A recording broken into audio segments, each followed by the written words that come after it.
Menarik memang, menarik. Filosofi orang Sunda kapungkur, leluhur orang Sunda kapungkur, cenah filosofi kieu. Lamun hirup hayang maju, carana gampang.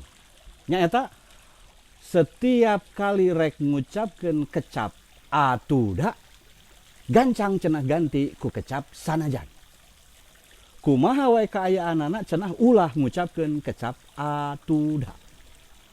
Contoh, atuda Pak, abdi mah ekonomi mung sakieu buktosna pas-pasan. Jadi abdi mah sadaya barudak abdi mah henteu disakolakeun. Itu atuda.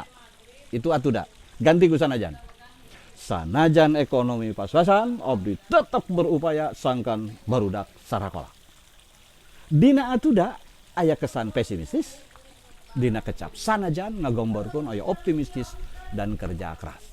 Bahkan atuda menggambarkan semacam justifikasi dari ketakberdayaan, termasuk justifikasi terhadap kemalasan. Contoh lain, atuda Pak, jarak rorompok abdi ka kantor teh teuing. Janten we tiap dinten abdi kesiangan. Itu gara-gara atuda. Ganti ku sanajan.